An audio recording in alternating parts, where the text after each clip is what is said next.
إن الحمد لله نحمده ونستعينه ونستغفره ونعوذ بالله من شرور أنفسنا ومن سيئات أعمالنا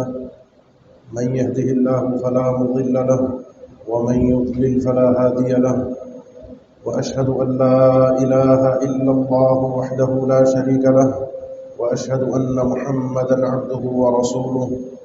يا أيها الذين آمنوا اتقوا الله حق تقاته ولا تموتن إلا وأنتم مسلمون يا أيها الناس اتقوا ربكم الذي خلقكم من نفس واحدة وخلق منها زوجها وبث منهما رجالا كثيرا ونساء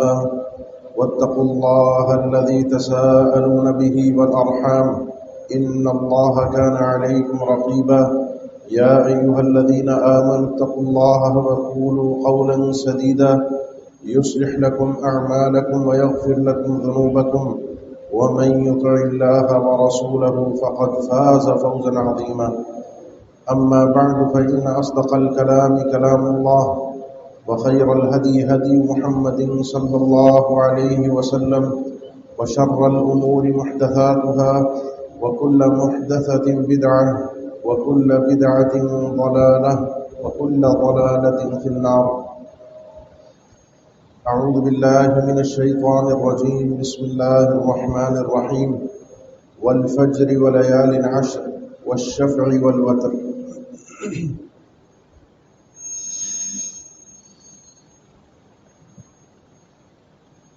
ایک محفل میں نبی کریم صلی اللہ تعالیٰ علیہ وسلم نے اپنے محبوب صحابی سے فرمایا یا معاذ، اے معاذ آواز آ رہی ہے؟ انہوں نے جواب دیا لبیک یا رسول اللہ، اللہ کے نبی فرمائیے میں حاضر ہوں۔ آپ نے بڑا ایک اعزاز ان کو دیا، انی لاحبک، معاذ میں تم سے محبت کرتا ہوں۔ تو فرط محبت میں انہوں نے بھی پورا جواب دیا کہ اللہ کے نبی میں بھی آپ سے بالکل محبت کرتا ہوں۔ آپ صلی اللہ علیہ وسلم نے اس وقت ان کو ایک راز بتایا کہ آج میں تمہیں ایک راز کی بات بتاتا ہوں، الا اعلمک کلمات تقولها فی دبر کل صلاۃ، ہر نماز کے اختتام پر، ہر نماز کے اینڈ پر یہ چند جملے ہیں، یہ میں تمہیں سکھا رہا ہوں، ان کو چھوڑنا مت۔ دوسری روایت کے الفاظ میں یہ لا تدعن دبر کل صلاۃ، اے معاذ اگر تم مجھ سے محبت کرتے ہو حقیقت میں اور محبت میں کامیابی چاہتے ہو، اپنی اس محبت کو سچا ثابت کرنا چاہتے ہو، تو ان چند جملوں کو نماز کے اختتام پر کبھی مت چھوڑنا۔ اور وہ جملے تھے اللہم اعنی علی ذکرک و شکرک و حسن عبادتک، جو جملے عام طور پہ ہم تقریباً سبھی کو یاد ہیں، نماز کے بعد کے اذکار میں ہم یہ کلمات ادا کرتے ہیں، ربی اعنی علی ذکرک و شکرک و حسن عبادتک، اے اللہ، اے میرے پروردگار، اے میرے مالک، تو ہی میری مدد فرما کہ میں تیرا ذکر کر سکوں، تجھے یاد کر سکوں۔ اللہم اعنی علی ذکرک و شکرک، تیرا شکریہ بھی ادا کر سکوں تیری ہر نعمت پر، و حسن عبادتک، اے اللہ میری مدد فرما کہ میں تیری خوبصورت اور اچھی اور عمدہ عبادت کر سکوں۔ یہ توفیق الہی کے بغیر عبادت کرنا ممکن نہیں ہے۔ یہ راز تھا جو اللہ کے نبی صلی اللہ علیہ وسلم نے سیدنا معاذ کو دیا تھا، اس اللہ کی توفیق اور مدد کے بغیر تم اللہ کی عبادت بھی نہیں کر سکتے۔ اب ہمارے سامنے آگے عشرہ ذی الحج آ رہا ہے، چند دنوں کے بعد ان 10 دنوں کا آغاز ہوگا، جن 10 دنوں کے متعلق نبی کریم صلی اللہ تعالیٰ علیہ وسلم نے فرمایا تھا کہ ما من ایام العمل الصالح فیہن احب او اعظم عند اللہ من هذه الایام العشر، کوئی بھی نیکی، کوئی بھی عمل صالح جس کو نیکی کہا جاتا ہے، وہ مقام، وہ عظمت، وہ شان نہیں رکھتی جو ان 10 دنوں میں کی ہوئی نیکی رکھتی ہے۔ صحابہ نے ذہن میں ان کے بہت بڑی نیکی تھی، اس کا سوال پیش کیا، اللہ کے نبی جہاد، فرمایا جہاد بھی نہیں ہے، ہاں کوئی آدمی اپنے جان اور مال کو لے کر عام دنوں میں نکلا ہو جہاد کرنے، جان بھی اس کا اپنا ہو، مال بھی اس کا اپنا ہو، اور پلٹ کر کوئی بھی چیز واپس نہ آئے، یہ آدمی اس سے افضل ہو سکتا ہے، ورنہ ان 10 دنوں کی نیکی بقیہ سال کے سارے دنوں کے برابر کوئی بھی نیکی اس کے برابر نہیں آ سکتی۔ اب تھوڑا سا سمجھیے گا بات کو، ان 10 دنوں کی فرض نماز عام دنوں کی فرض نماز سے افضل ہے،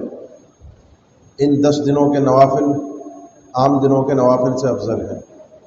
ان 10 دنوں میں سے 9 دن ہیں، ان میں اگر آپ روزہ رکھتے ہیں، العمل الصالح، عبادات کی جنس بیان ہوئی ہے، جنس کا مطلب یہ ہے کہ ہر نیکی اجازت ہے آپ کو، ہر نیکی شریعت نے آپ کو خود اجازت دی ہے۔ تو یہ جو 9 دن کے روزے ہیں نفلی، خاص طور پر اس میں یوم عرفہ کا روزہ ہے، اور یوم عرفہ کا روزہ تو اہل علم کا اتفاق ہے کہ رمضان کے بعد اگر کوئی افضل ترین روزہ ہے تو یوم عرفہ کا روزہ ہے، بقیہ دنوں کے مقابلے میں نہیں آ سکتے۔ حتیٰ کہ شیخ صالح عثیمین رحمہ اللہ سے کسی نے سوال یہ بھی کیا کہ رمضان میں ہم صدقات کرتے ہیں، ان 10 دنوں میں صدقات کرتے ہیں، رمضان میں کیا گیا صدقہ افضل ہے یا ان 10 دنوں میں کیا گیا صدقہ افضل ہے؟ انہوں نے فرمایا اس سوال کے جواب کو سادے سے الفاظ میں نبی کریم صلی اللہ علیہ وسلم کے فرمان سے ہی سمجھ لیں۔ آپ صلی اللہ علیہ وسلم نے کیا فرمایا کہ ان 10 دنوں کی نیکی افضل ہے بقیہ دنوں کی بنسبت، تو ان 10 دنوں میں کیا گیا صدقہ بھی افضل ہوگا رمضان میں کیے گئے صدقے سے۔ یہ عمومی اللہ کے نبی صلی اللہ علیہ وسلم کا فرمان ہے۔ ان 10 دنوں کی نیکی، اسی لیے جب اہل علم سے سوال ہوا کہ ان 10 دنوں کی نیکی رمضان افضل ہے یا 10 دنوں کی نیکی افضل ہے، تو اس میں تو اہل علم نے ذکر فرمایا ہے، شیخ الاسلام ابن تیمیہ نے بھی، دیگر کے اہل علم نے بھی، یہ 10 دن یہ افضل ہے، دنوں کی نیکی، یہ جو پورا دن ہوتا ہے صبح سے شام تک کا، یہ 10 دن افضل ہے، ان 10 دنوں کی نیکی افضل ہے۔ البتہ راتیں وہ رمضان کے آخری عشرے کی افضل ہیں۔ اس چیز کو ثابت کرنے کے لیے آپ کو نبی کریم صلی اللہ علیہ وسلم کا عمل دیکھنا پڑے گا۔ آپ صلی اللہ علیہ وسلم نے کس نوعیت میں عمل کیا ہے، رمضان کی راتیں پوری جاگ کر آخری عشرے کی گزاری ہیں، اور آخری ذی الحج کے مہینے کے 10 دنوں کے متعلق آپ صلی اللہ علیہ وسلم نے دن کے الفاظ اس کی فضیلت میں بیان فرمائے کہ ان 10 دنوں کے اندر کی گئی نیکی کسی بھی اور دن سے افضل نہیں ہے۔ ہاں یہ مسئلہ اپنی جگہ پر ہے کہ آپ صلی اللہ علیہ وسلم رمضان میں صدقات عملی طور پر زیادہ کیا کرتے تھے، وکان اجود ما یکون فی رمضان، رمضان میں سخاوت بہت زیادہ کرتے تھے، اور ان 10 دنوں کے لیے آپ صلی اللہ علیہ وسلم کا قول موجود ہے، فرمان نبوی موجود ہے کہ ان 10 دنوں کی نیکی باقی کسی اور دن سے افضل نہیں ہے۔ ہمیں کیا پتہ چلا؟ ہمیں کوئی اختلاف پتہ نہیں چلا، ہمیں کوئی تضاد پتہ نہیں چلا، ہمارے لیے اللہ نے نیکی کی مزید راہیں کھول دی، وہ بھی افضل ہے، وہ بھی بہترین ہے، وہ نبی کریم صلی اللہ علیہ وسلم کا عمل ہے، یہ بھی افضل ہے، یہ بھی بہترین ہے، اس میں بھی اللہ کی رضا ہے، اس میں بھی اللہ کا قرب ہے، اور یہ بھی اللہ کے نبی صلی اللہ علیہ وسلم کے فرمان سے ثابت ہے۔ مومن وہ ہوتا ہے جو راہیں تلاش کرتا ہے، بلکہ بہانے تلاش کرتا ہے نیکی کرنے کے، کہ کہیں سے ثبوت مل جائے، کہیں سے راہ مل جائے، کہیں سے جواز مل جائے نیکی کرنے کا، ثابت ہو جائے، اس کے بعد میں اس نیکی کو کرنے کے لیے سر توڑ کوشش کر لوں۔ اس لیے میں نے شروع میں ذکر کیا ربی اعینی علی ذکرک و شکرک و حسن عبادتک، کہ اللہ اگر توفیق دے گا تو میں اور آپ ان 10 دنوں میں کچھ کر سکتے ہیں، اللہ کی توفیق نہیں ہوگی تو کچھ نہیں ہو سکتا۔ یہ 10 دن افضل ہیں۔ کیوں افضل ہیں اور کرنا کیا ہے؟ 2 سوال کے جواب بہت مختصر سے آپ کو دینے ہیں۔ ان کی فضیلت رب تعالیٰ نے رکھی ہے، ان میں یوم عرفہ بھی ہے، ان 10 دنوں میں حج بھی ہو رہا ہے، ان 10 دنوں میں یوم النحر بھی ہے، جو سنن ابی داؤد کی حدیث کے مطابق افضل الایام عند اللہ، سب سے افضل ترین دن اگر اللہ کے نزدیک پورے سال میں، سال کے 354 یا 55 جو قمری کیلنڈر چلتا ہے، اس میں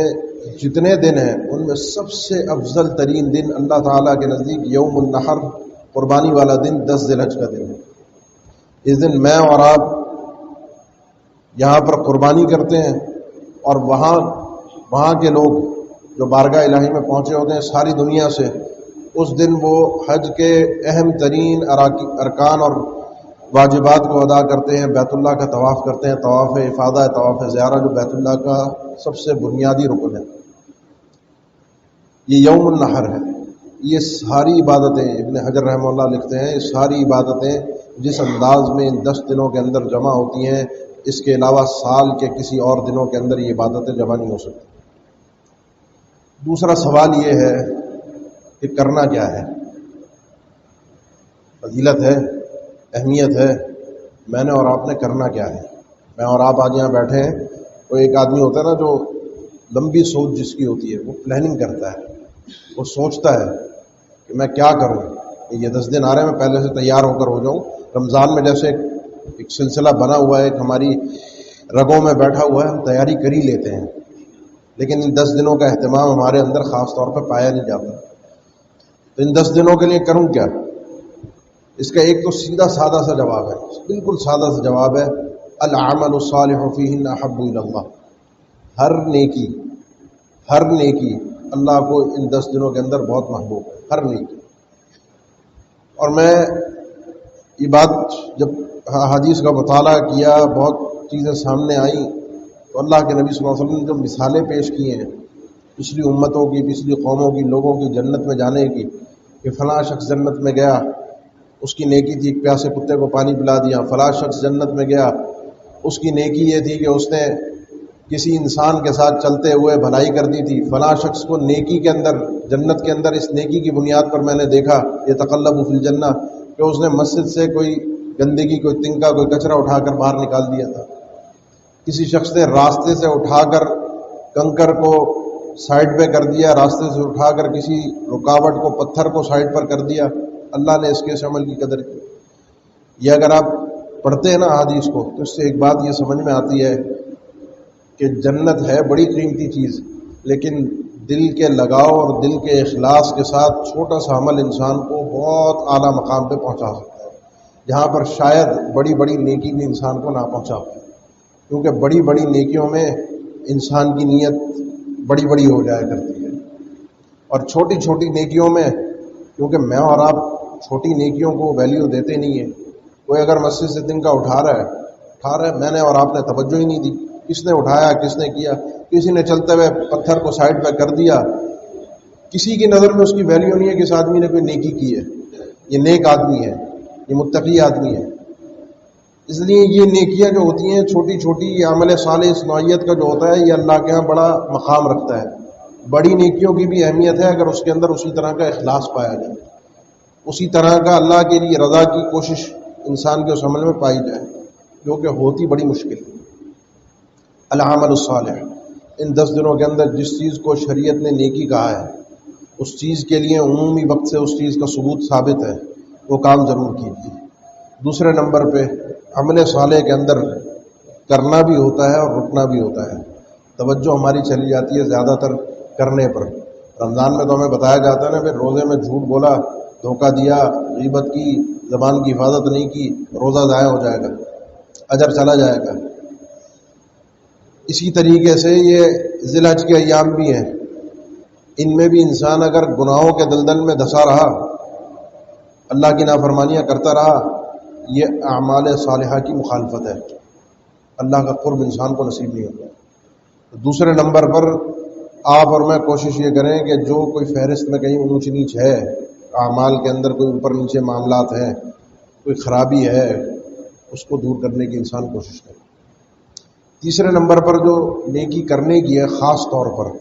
جس کا تذکرہ اللہ کے نبی صلی اللہ علیہ وسلم نے خود بیان فرمایا، مسند احمد کی حدیث ہے، جب آپ نے بیان فرمایا کہ یہ ایام جو ہے اللہ کے نزدیک اعظم الایام ہے، افضل الایام ہے، اللہ کو ان دنوں کی نیکی بہت پسند ہے، تو اس کے بعد آپ صلی اللہ علیہ وسلم نے خود بیان فرمایا فَأَكْثِرُوا فِيهِنَّ التَّحْلِيلَ وَالتَّحْمِيدَ وَالتَّكْبِيرَ، ان دنوں کے اندر کثرت سے اہتمام کرو تحلیل کا، تکبیر کا اور تحمید کا، سبحان اللہ، الحمدللہ، اللہ اکبر،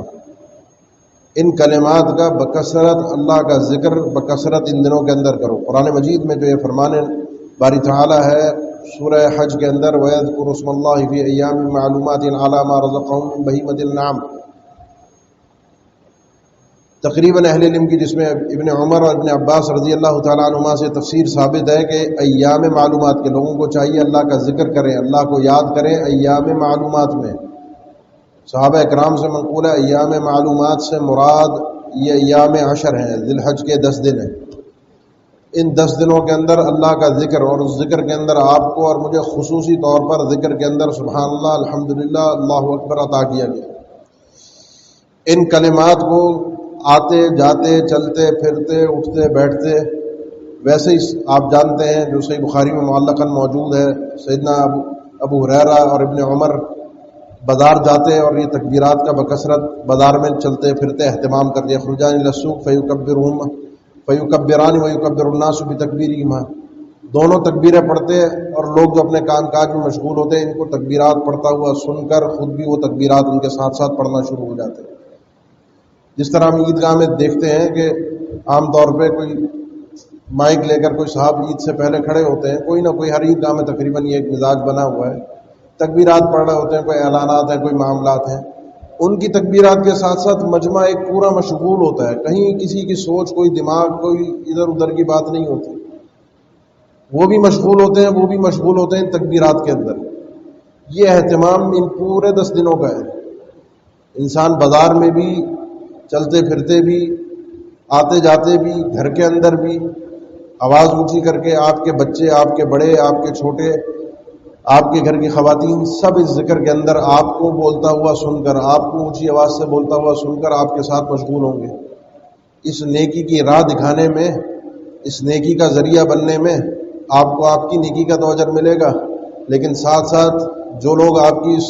رغبت پر، آپ کے ذریعہ بننے پر آپ کے ساتھ شامل ہوئے، ان کی نیکیوں کا اجر بھی آپ کے کھاتے میں آئے گا، ڈبل نیکی ہے۔ تو فَأَكْثِرُوا فِيهِنَّ التَّهْلِيلَ وَالتَّحْمِيدَ وَالتَّكْبِيرَ، سبحان اللہ، الحمدللہ، اللہ اکبر، سبحان اللہ، اس پورے اہتمام کے ساتھ، اس پوری سمجھ کے ساتھ کہ اللہ پاک ہے۔ اس کو کہتے ہیں تنزیہ، توحید تنزیہ اس کے اندر ہوتی ہے۔ اللہ ہر عیب سے پاک ہے، اللہ تعالی ہر نقص سے پاک ہے، ہر برائی سے پاک ہے۔ جو برائی اللہ تعالیٰ کے لیے کہی جائے، سمجھی جائے، بتائی جائے، اللہ کا شریک ہے، اللہ کسی کا محتاج ہے، اللہ کی اولاد ہے، اللہ نے اپنے بندوں کو اپنے کاموں کے لیے مقرر کر رکھا ہے، ان سارے عیوب سے اللہ تعالیٰ پاک ہے، وہ اکیلا ہے۔ الحمدللہ، جس کی ہم تعریف کر رہے ہیں، جس رب کو ہم پکار رہے ہیں، اس کو پوری محبت کے ساتھ اور پورے ڈر کے ساتھ، دونوں چیزیں، محبت بھی ڈر بھی، پوری تعظیم کے ساتھ ہم موصوف کرتے ہیں کہ وہ قابل تعریف ہے۔ چاہے اس نے ہم پر کوئی نعمت کی ہو، چاہے کوئی نعمت نہ کی ہو، وہ ہے ہی لائق تعریف۔ اس نے ہی ہم پر احسانات کیے ہیں، پورا وجود تو ہے ہی احسان ہی احسان، اور کیا انسان کو احسان چاہیے؟ اوپر سے نیچے تک یہ مجسمہ وجود پورا احسان ہی احسان ہے۔ تو اس میں انسان کو توجہ اپنی اس چیز پر رکھنی چاہیے، جب یہ الحمدللہ بولے، اللہ کی محبت بھی ہو، اللہ کی عظمت بھی ہو، اللہ کا محبت والا ڈر بھی ہو، اور اس ڈر اور محبت کے اہتمام کے ساتھ وصف المحمود بالکمال مع المحبت والتعظیم، انسان جس کی تعریف کر رہا ہے اس کو کمال کے ساتھ کہ اللہ پورا با کمال ہے، اس کی صفات بھی با کمال ہے، اس کے اعمال بھی کمال ہیں، سب کچھ اینڈ پر ہے، سب کچھ آخر پر ہے، سب کچھ پرفیکٹ ہے، اس میں کوئی کمی نہیں ہے۔ اس پورے شعور کے ساتھ یہ کلمہ آپ بار بار پڑھیں۔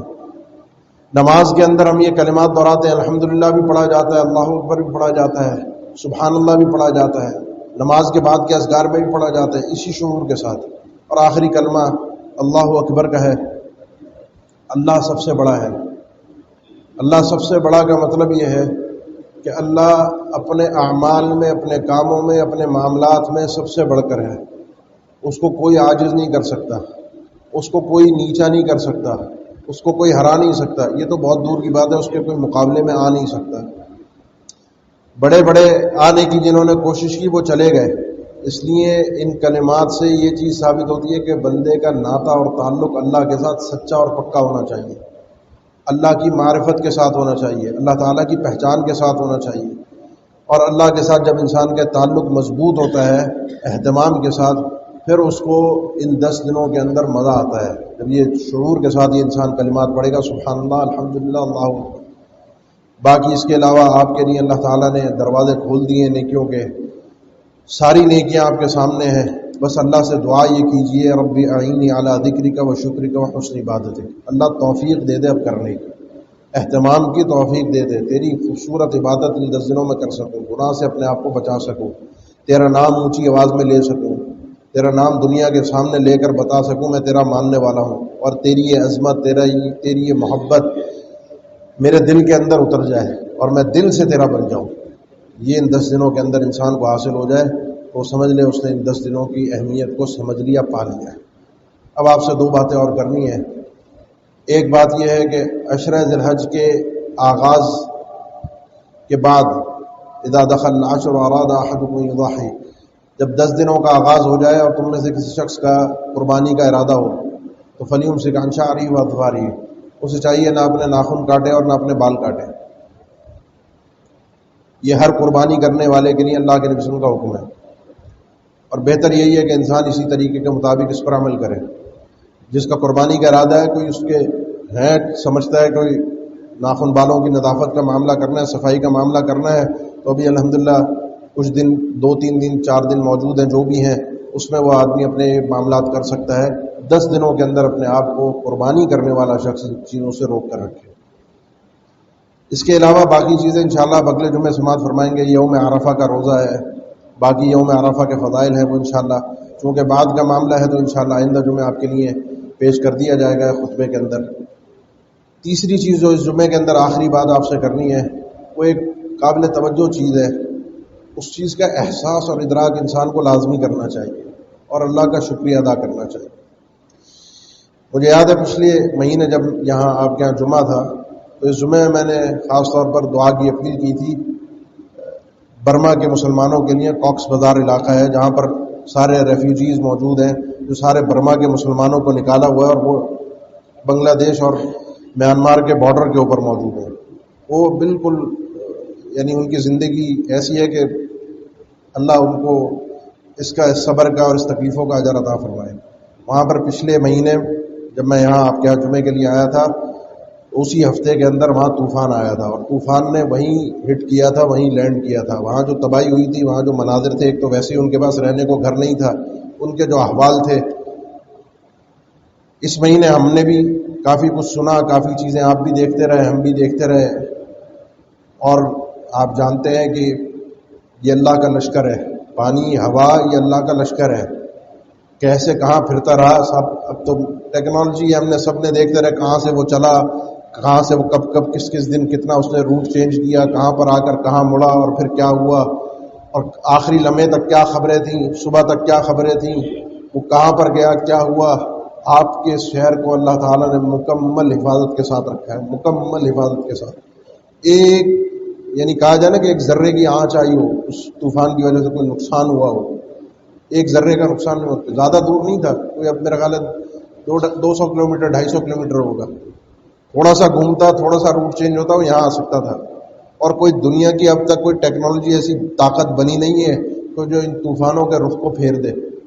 یہاں آ رہے ہیں تو چلو اپنے دشمن کی طرف، پاکستان آ رہے ہیں انڈیا کی طرف بھیج دو، انڈیا آ رہے ہیں تو پاکستان کی طرف بھیج دو۔ ایسا ابھی تک کوئی نظام متعارف نہیں ہوا، سبھی اس کے آگے لاچار تھے اور سبھی پریشان تھے آخری وقت تک کہ جائے گا کہاں، ٹکرائے گا کہاں، تباہی کہاں ہوگی۔ اور جہاں ہو رہی ہے وہ بھی آپ ملاحظہ کر رہے ہیں، خبریں آ رہی ہیں، صبح سے اطلاعات آ رہی ہیں۔ اللہ نے ہم پر جو فضل کیا ہے، اللہ کا جو خاص احسان ہے ہم پر، قل اللہ ینجیکم منہا ومن کل کرب ثم انتم تشرکون، ان مصائب سے، ان پریشانیوں سے، ان آفات سے صرف اور صرف اللہ ہی بچاتا ہے۔ کچھ ہوتی ہے نا پریشانیاں کہ جہاں انسان کا اختیار ہوتا ہے، ہاتھ پیر چلا لیتا ہے، کچھ بھاگ دوڑ کر لیتا ہے، اپنے آپ کو مسئلے سے نکال لیتا ہے، یہ لاچاری اور بے بسی والی کیفیت۔ کچھ نہیں کر سکتے تھے میں اور آپ، یہاں تو ویسے ہی آپ کو پتہ ہے جو سسٹم کی صورتحال ہے، جو تباہی مچنی تھی، جو صورتحال ہونی تھی، اس سب سے ہم اچھی طرح سے واقف تھے۔ خالص اللہ کا ایک فضل ہے، خالص ایک اللہ کا فضل ہے، اس میں کوئی اللہ کا شریک نہیں ہے۔ بڑا دکھ ہوتا ہے خبریں پڑھ کر کے کسی مزار کی وجہ سے یہ طوفان مڑ گیا، بڑا دکھ ہوتا ہے، دل میں تکلیف ہوتی ہے، درد ہوتا ہے کہ وہ جو تھے جب وہ کشتیوں پر سوار ہوتے تھے اور ان کے پاس طوفان آتا تھا دعوا اللہ مخلصین لہ الدین، سب کو بھول کر ایک اللہ یاد آ جاتا ہے. ہمیں بھی ان طوفانوں کے اندر ایک اللہ یاد آتا، لیکن ہماری بدقسمتی یہ ہے کہ ان طوفانوں کے اندر ہمیں اللہ کے علاوہ اور یاد آ جاتا ہے. اس لیے خالص اللہ کا شکر ادا کیجیے، اس فضل کو اللہ کی طرف منسوب کیجیے، اور ان بھلائیوں کو ذرا سا سوچیے، ان نیکیوں کو سوچیے. عمومی طور پر تو ایسا شاید کچھ ہو نہیں ہمارے اندر، ہمیں ایسے کوئی اللہ کے لاڈلے اور چہیتے تو ہیں نہیں، یا اتنے کوئی نیک پاک باز تو ہیں نہیں کہ اللہ ہمیں اس طرح سے محفوظ رکھے ان آفتوں کے اندر، ان پریشانیوں کے اندر. لیکن بہرحال کہیں نہ کہیں انسان کی کچھ ہوتی ہیں بلائیاں جو خاص طور پر محسوس ہوتی ہیں، نظر آتی ہیں، جن میں ایک چیز کا میں تذکرہ کرنا چاہوں گا تحدیث نعمت کے طور پہ، کہ جو نعمت اللہ نے دی ہو انسان اس کو بیان کرے. اس شہر سے عمومی طور پر میں جب لوگوں سے، آپ بھی جانتے ہیں، آپ سب کاروباری حضرات ہیں، لوگ عام طور پہ پوچھ رہے ہوتے ہیں ٹیکس سے بچنے کا طریقہ. میں بعض اوقات دیکھتا ہوں ایک آدمی چند ہزار کے ٹیکس کے لیے آگے پیچھے معاملات کر جاتا ہے. فتویٰ لینے آتے ہیں، ہم تو بات نہیں کرتے، مسئلہ نہیں بتاتے، لیکن لوگ کوشش میں ہوتے ہیں کہ کیوں دیں گورنمنٹ کو، کیوں دیں حکومت کو. ان کا ہر ایک کی اپنی اپنی ایک سوچ ہے. بہرحال اس مسئلے کو میں ڈسکس نہیں کرنا چاہ رہا، لیکن جب میں اسی آدمی کو دیکھتا ہوں کہ چند ہزار کا ٹیکس بچا کے لاکھوں اللہ کی راہ میں صدقہ دے رہا ہوتا ہے، زکوٰۃ نہیں صدقہ دے رہا ہوتا ہے، اللہ کی راہ میں لوگوں کے لیے بھلائی کر رہا ہوتا ہے. کوئی نام بری، کوئی شہرت نہیں ہوتی، کوئی اپنا نام نہیں چاہتا کہ میرا نام دنیا کے سامنے آئے. وہ اپنے آپ کو چھپا کر محفوظ طریقے سے خاموشی سے لوگوں کا بھلا کرتا ہے. پچھلے سال جب سیلاب آیا، یہاں سے کتنی امداد اس شہر سے گئی ہے، آپ اور میرے تصور سے بھی باہر ہے. لیکن وہ فمن یعمل مثقال ذرۃ خیرا یرہ، جب انسان ایک ذرے کی نیکی کرتا ہے بارگاہ الہی میں وہ اسے قیامت کے دن دیکھے گا. تو یہاں سے جو یہ معاملات چلتے ہیں، یہاں سے جو خیر کے کام ہوتے ہیں، یہاں سے جو بھلائیاں ہوتی ہیں، میں اور آپ تصور نہیں کر سکتے. اور یہ عمومی طور پہ شہر کا مزاج ہے، یہ ایک جنرل مزاج ہے، اس کا تعلق کسی مسلک اور زبان اور قومیت کے ساتھ نہیں ہے، اس شہر کا عمومی مزاج ہے. اللہ ہمیں نیکیوں کے معاملے میں مزید بڑھا دے، اللہ ہمیں نیکیوں کی توفیق دے اور ان نیکیوں میں اخلاص عطا فرما دے. یہ صدقات یقیناً مصیبتوں کو، بلاؤں کو، آفات کو ٹالتے ہیں. یقیناً اللہ کا ہم پر خاص فضل ہے. ہماری اس نیکی کا کوئی کمال نہیں ہے، ہماری اس نیکی کا کوئی دخل نہیں ہے، لیکن امید کرتے ہیں کہ اللہ ہماری نیکیوں کو قبول کر لے. اللہ ہمیں آگے بھی محفوظ رکھے، اللہ ہمیں سلامتی اور عافیت والی زندگی عطا فرمائے، اللہ ہمیں اپنے گھروں میں اطمینان اور سکون عطا فرمائے، ایمان اور تقوی عطا فرمائے، اعمال صالحہ کی توفیق دے. اقول قولی ھذا واستغفر اللہ لی ولکم وآخر دعوانا الحمد للہ رب العالمین. الحمد للہ علی احسانہ والشکر لہ علی توفیقہ وامتنانہ، واشہد ان لا الہ الا اللہ وحدہ لا شریک لہ تعظیما لشأنہ، واشهد ان محمدا عبده ورسوله الداعي الى رضوانه صلى الله عليه وعلى اله واصحابه واخوانه وسلم تسليما كثيرا. اما بعد، قربانی کا جانور، قربانی کا اہتمام،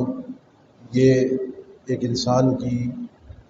اللہ کے لیے وہ عبادت ہے جو اللہ کو بہت ہی محبوب ہے. جانور ذبح کرنا، سورۃ الانعام میں اس کے بہت سارے معاملات اور مسائل اللہ تعالیٰ نے ذکر فرمائے ہیں کہ جانور کو اللہ کی راہ کے لیے قربان کرنا، اللہ کا نام لے کر بسم اللہ پڑھ کے جانور کو اللہ کے لیے قربان کرنا ایک بڑی بڑی نیکیوں میں سے ایک نیکی ہے. اور اس کے لیے خاص طور پر ایک وقت دیا گیا ہے عید الاضحیٰ کا. عمومی طور پر عام صدقے کے لیے آپ جانور جتنے ذبح کریں، ویسے بھی جو جانور ذبح کریں اپنے کھانے کے لیے وہ بھی اللہ کے نام پر ہوگا، لیکن یہ عید الاضحیٰ کی قربانی کا اہتمام خاص طور پر یہ ایک طریقہ ہمیں دیا گیا ہے. اس میں لوگ جانور لاتے ہیں، خریدتے ہیں، اہتمام کرتے ہیں، بڑی محنت کرتے ہیں، باقاعدہ دور دراز بازاروں میں جاتے ہیں، مارکیٹ میں جاتے ہیں جہاں یہ منڈی لگتی ہے، وہاں سے محنت کر کے جانور کو تلاش کرتے ہیں، اس میں کوئی عیب نہ ہو، کوئی نقص نہ ہو، اپنی پسند کا ہو، اچھا ہو، اپنی استطاعت کے مطابق ہو، لے کر آتے ہیں. اب ان سب چیزوں کے اندر اتنی تھکاوٹ، اتنا دور جانا، اتنی محنت کرنا، اتنی بعض اوقات بارش ہو جائے تو وہاں پہ مسئلہ ہو جائے تو انسان گندگی اور کیچڑ کے اندر جس طرح اس کی حالت بن جاتی ہے، اس ساری تکلیفوں کا جب انسان جھیلتا ہے اور جانور کو لا کے پھر اس کی نمائش کرتا ہے، اس کو دکھاتا ہے، اور اس کا مقصود یہ ہوتا ہے کہ پتہ چل جائے لوگوں کو کہ میرے پاس جانور اتنے کا لایا ہوں، اتنے جانور لایا ہوں اور اتنے جانور کر رہا ہوں، ایک شوشہ ہو جائے. یہ ساری محنت جو ہے نا، اگر شوشہ کی نیت ہے، اگر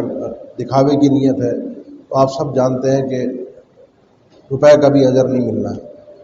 اجر تو دور کی بات ہے بلکہ یہ وبال بننا ہے، یہ میرے گلے پڑنی ہے قربانی۔